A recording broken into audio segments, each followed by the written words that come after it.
So we got a battle of tech titans, the richest man going after the richest company. Elon Musk and Apple. It's a good one, too. Tweeting, Apple has mostly stopped advertising on Twitter. Do they hate free speech in America? What's going on here? Where does it go? Vivek Ramaswamy, founder of Strive Asset Management, author of Nation of Victims, with me now. Vivek, good morning to you. We were looking for a response from Apple. Haven't seen it yet. If it's out there, we'll try and get it and pass it to our viewers. What's Musk going for here, and where does it go? Look, I think he's calling out the hypocrisy of a company whose slogan was once quite literally, think different. Now the company will punish you unless you literally think the same. And I think that, Bill, people might say that, oh, well, I don't want to use my iPhone then. I'm going to switch to an Android phone. Well, guess what? Google can make the exact same decision to deplatform an app like Twitter as it did with Parler. This is not theoretical. Both Apple and the Google Play Store did the exact same thing. And I think that this exposes, Bill, the real antitrust problem in Silicon Valley. It is not a monopoly on products. It is a monopoly on ideas. It is not this classical product cartel that punishes the consumer by charging them a high price. It is an ideological cartel that punishes the defector. And right now, that defector is Elon Musk. That's what we're seeing on display. Okay, he shot out another. He fired a bunch of these off yesterday. Apple has also threatened, he writes, to withhold Twitter from its App Store, but won't tell us why. But if that's true, that's a big deal.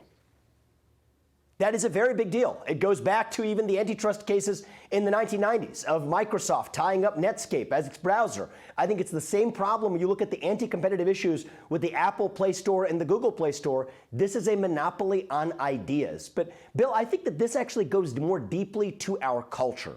What are our commitments to the free exchange of ideas? What are our actual cultural commitments to free speech and open debate? That is what's at stake here. And the real threat to free speech today in our country plays out not just through the government, that is half the problem, but through this hybrid of governmental power and corporate power, especially anti-competitive corporate power, to suppress free speech and open debate in this country. That is the essence of our national soul, and I think that is what's at stake in this debate. You know what I think is interesting, Vivek? You just follow your Twitter feed and see what Musk is doing every day, ever since he bought the company.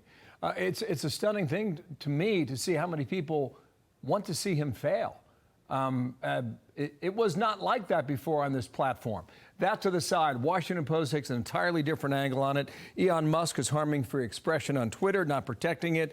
They write, those who believe in free expression should be fighting for clear and consistent policies along with transparent enforcement. Instead, Mr. Musk has brought chaos.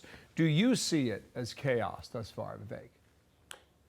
I wouldn't characterize it as chaos, but if I have a criticism, I would actually go in the other direction, that a lot of Elon Musk's commentary to date hasn't been entirely consistent, where some of the things he said is that he doesn't want to see either the far right or the far left. He wants to serve the 80% of Americans who are in the middle.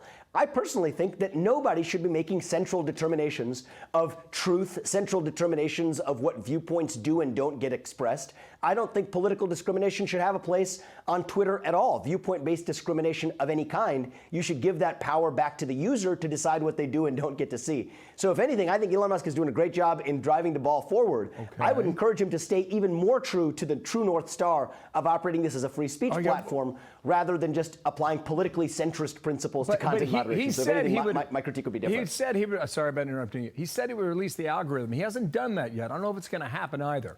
One more thing he shut out yesterday: the Twitter files on free speech suppression, soon to be published on Twitter itself. The public deserves to know what really happened.